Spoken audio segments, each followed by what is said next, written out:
In this video, I'm going to talk about some money habits that you need to try in order to improve your finances and do more with the money that you're currently making. It's no secret that having a budget is one of the best things you can do to reach any of your financial goals, whether you're trying to get out of debt or trying to make a big purchase. But it's also no secret that having a budget makes a lot of people feel restrained and not enjoy the process of trying to save and manage their money. So many choose not to budget at all and just to try to have a fluid way of managing their expenses, which honestly is not very effective. And I try to do the same thing in the past. I tried to go as long as possible without having a budget because I just hated the feeling of not being in control of my money and not being able to enjoy it as I wanted to, until I was introduced to the concept of creating a category in my budget specifically for enjoyment. When I got out of school, I had around $58,000 in debt, and I had a strict budget that every dollar was accounted for to try to get rid of this debt as quickly as possible. But I also set aside $20 a week for my own personal enjoyment. Now you may be thinking, Brian D, $20 is not a lot of money. But if you're working on a specific goal, like trying to get out of debt or buy a house or something like that, then the bulk of your money should be going towards that goal anyway. But the key to this fun money, as I like to call it, is you need to withdraw it in cash. Don't leave it in your account because most likely you'll go over this set amount that you set for yourself, and it'll be really hard to track. Also, withdrawing it in cash changes your mindset a little bit on how you want to use this money. Since we live in such a digital age, it's so easy for us to spend money. Amazon has your card information stored in the website. You hit one button and you can spend $500 on some items. Apple Pay, all you have to do is put your phone over the scanner and it takes your payment immediately. We start to become really detached on what money means at times because we can spend it so quickly. But when you go through the effort of going to the ATM, taking out this money in cash and saving it, it makes you treat it a little more seriously about how you want to spend it. So to do this, create your budget, have everything set out as far as all your expenses and realistic expectations about what you plan to spend on things like gas, utilities, and food for the month. Set aside an amount, maybe $20 to $30 a week for you to take out, for you to spend however you want to spend. If you want to spend it all that one week, that's up to you. If you like to do like how I do and try to save up even up to a few $100s at a time before I decide to spend it on anything, in my opinion, I think that's the better option. But this is the only way that I was able to stick with a budget and to not become frustrated with the process, and it'll work the same way for you. The next is to always focus on increasing your income first. Now, I love the idea of investing over time and growing money, but sometimes people put too much focus on investing and growing their money and not actually making more money first. When I graduated from school with a degree in marketing, I ended up working a job in pest control. I graduated at one of the worst times for a new grad to get any kind of good job. After not lasting long at that job, because I hated doing pest control, as you could probably imagine, I ended up working in account management, working at a very low salary. And at this point, I realized that I wasn't able to plan how I wanted. I wasn't able to think in the future about supporting myself or supporting a future family. So I tried many different things to make a lot of money very quickly with the little money that I was making at my job. I tried risky investing and stock options and day trading and penny stocks. I tried it all. I had some times to where I'll make a lot of money, but I had more times to where I would lose a lot of money. And me being stubborn in general, I kept trying these over and over again till I could figure it out, but it never did, because investing doesn't work that way for most of us. So once I finally woke up, I realized that I needed to increase my income. I just needed to make more money.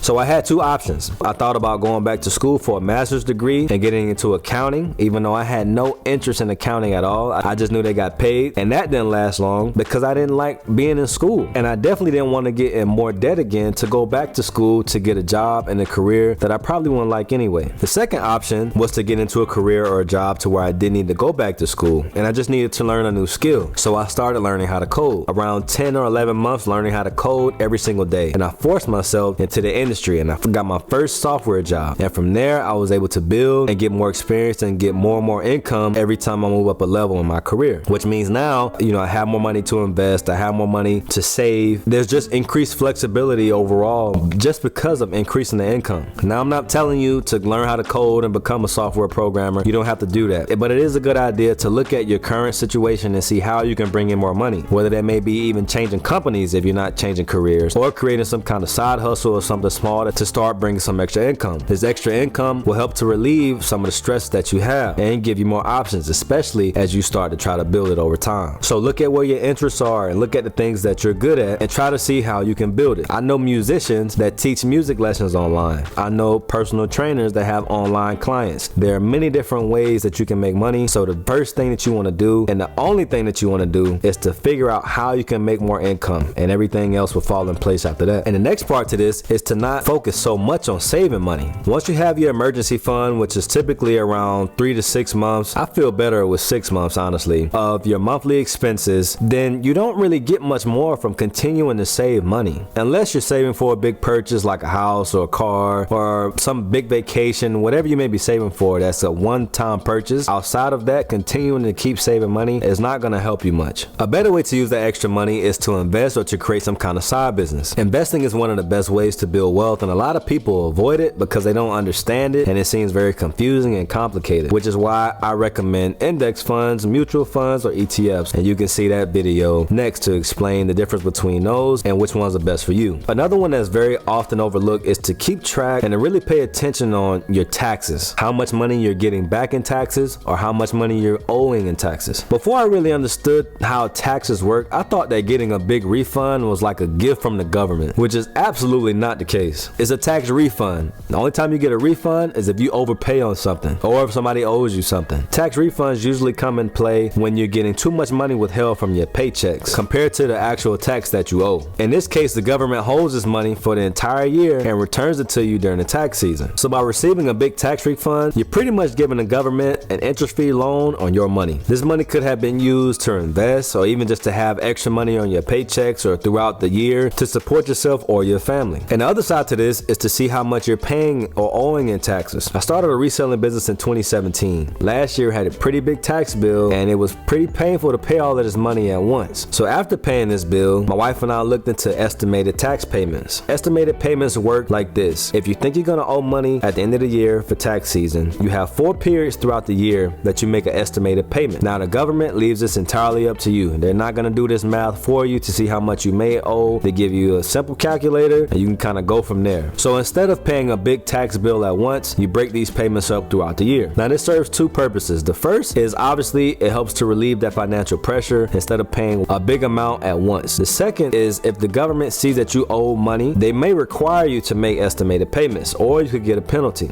So if you start to owe money, making estimated payments keeps the government off your back and it helps you to not be stressed at all when it's time to do your taxes because you know that you've already been paying money, and if you do owe some money, it shouldn't be a lot. This may take some trial and error, but the more you continue to practice it and learn it, the better you'll get. So that's what I have for you in this video. If you like the video, please like the video and subscribe to the channel for more content like this.